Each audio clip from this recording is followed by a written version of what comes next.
Goodland several times. I've been to Dodge City, and a few years ago, I was introduced to the guy that's in charge of it in Nebraska, the same sort of thing. And so I said, just being funny, if you ever need any help, just let me know. And for 2 years, I went up there and did a lot of classes. And so we went even clear to Scotts Bluff, and that's a long ways. Out to Goodland, which for me was a trip of 340 miles from Topeka to Goodland. And also been to Garden City, which is 316 miles. So anywhere from there to Lawrence, which is only 25 miles. Typically for LTAP, the longest I've ever done a trip there is either been out to Goodland or Garden City, and I think I did one time in Liberal. And by the time you get all done, it's about 800 to 900 miles round trip. Well, right now, well, in fact, and within a 3 period here, I go from Colorado on the western border to Mount City on the eastern border, and then all points north and south, all the way in the state of Kansas. Used to. Yeah, so that one in-person class was about 10 minutes away at the Douglas County Public Works. So I'm not driven very far, but virtually I've taught nationwide. Probably the furthest I've had to drive to instruct a course would probably be Lawrence. I believe it was 2018 where I gave a course at the Douglas County Public Works conference room, and that's about 180 miles one way.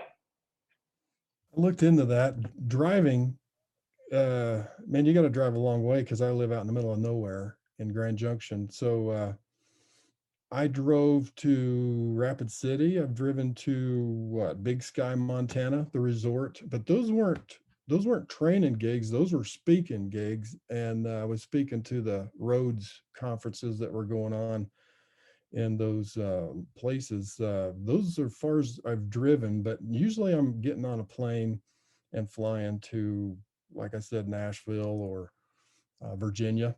Virginia is kind of the farthest away that I go with any regularity. There's a water municipality there, and I got in good with them through Trainco, and they invite me back every once in a while up until 2020 happened, and so we're on kind of a hold there. But yeah, Virginia.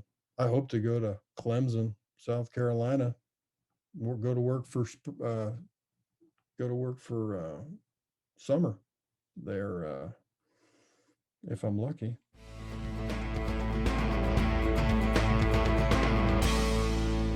I think don't be afraid of the unknown. Things are going to come up during your workshop, in your training that's maybe a little off script, and don't be afraid of that. Embrace it. Many times I found those things that are off script or a little out of the ordinary really enhance the class and bring out some things and sometimes tend to take the subject maybe to the next level, maybe where you hadn't intended to go, but it's okay. It's don't be afraid of it. Embrace it, and just know when you're at class, your class follows your lead. So if you're pretty high energy, you appear to be enthused about the class and doing those kind of things, your students will tend to be more engaged, and it just turns out for a better class. But I think overall you have to be energized about doing the class if you want the people involved to be the same way and to get something out of it. The biggest thing when you're starting in the industry would be to find a field that you're interested in and like that field. And then if you do that, then enjoy your job.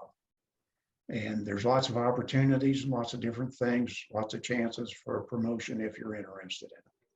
My best advice would be to take advantage of any opportunity you have to learn more and be an active participant.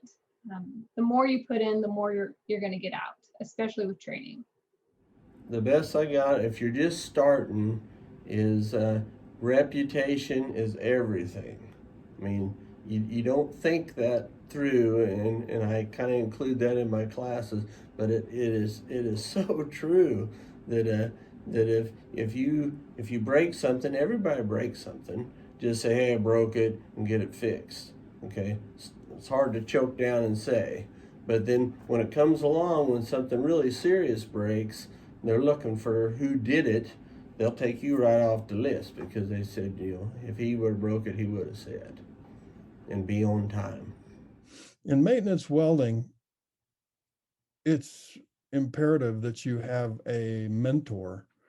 And I don't know if that's as common of a thing as it used to be in the past, but to find somebody that is a really good maintenance welder, and I was lucky that I grew up with one. He was a friend of my dad's, and he worked for my dad at the feed yard, and is just a tremendous welder and knew how to fix anything. And there's guys like that uh, all over the place. There may be one out at the county here, Mesa County, where I live. There may be one at the county where you live that he's old and he's fixed a lot of stuff and he knows how to weld. And they're just a uh, load of information. And as a young person, you need to pick their brain and benefit from their knowledge as much as you can. And everyone, even people that are younger than you, if you're not that young, and I mean, I'm 58 and I learn from young people all the time because they have to fix some weird things that I haven't had to deal with. So just be open to learning and learn from everybody that you come in contact with. And if you have to get certifications, by all means, in order to get started, that's great. I would tell you that certifications are great, but some of the best welders in maintenance welding have never had a certification. Doesn't mean that you don't need one. It's just a good thing to have. But uh, uh, you know, the mentoring thing I think is important, and learning from just about everybody that you come in contact with, and being open, and don't pretend that you know too much about anything or that you're the expert on everything. Because I've had classes, gee whiz, I trained 20 quality engineers at Toyota down there in San Antonio for TrainCo, and that's the smartest group of people I've ever had to train. And I said, what does little old me have to teach you guys about welding? And they're like, well, we know how to make cars. But when it comes to, repairing things and TIG welding and MIG welding, we think we got some stuff to learn. So we're interested. And so, I gave them both barrels, and we had fun. So learn from everybody that you come in contact with, and don't get a big head about anything, and just be real. Oh, the best advice for those starting in the industry. I would I would probably say to have fun. Bring in a good sense of humor. Even if you have to tell a really bad joke. So all instructors really want to have that good interaction with their students. It just makes for a so much of a better class if everybody is involved in that. But sometimes it's kind of hard to get people to loosen up a little bit. And humor is a good way, to loosen up some of that tension in the room. So some of the stuff that I try to do is, insert random funny cartoons or silly jokes within the slides, even if they don't really make sense. It just kind of breaks things up a little bit. Some people tell corny jokes. I can't do that. I'm not a very good deliverer of a good joke. And so what I like to do is at the start or end of a class break, put on a commercial. And one of my favorite commercials, and there's a series of these, it's the Trunk Monkey videos.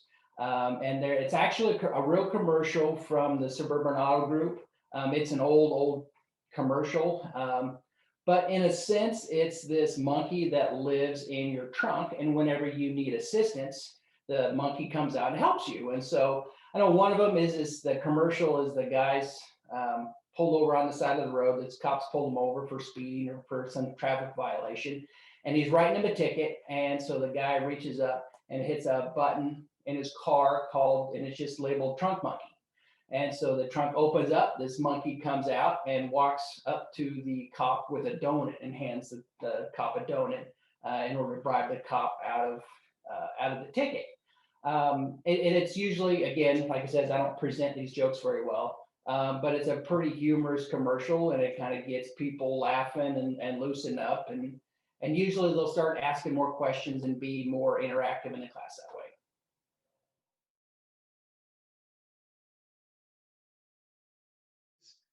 It's just fantastic. I think if you'll go out, you use the training, all of the trainers that are with LTAP have field experience so that they're hands-on. It's not something somebody has just read or seen or something like that. They've done it. They've experienced exactly what the folks are going to train, from entry-level people all the way to our executive staff, training through the Rhodes Scholar program. All the trainers are hands-on people that have done it, no matter what level of training that you're looking at. So I just think it's worthwhile. It's a great investment for you and your staff.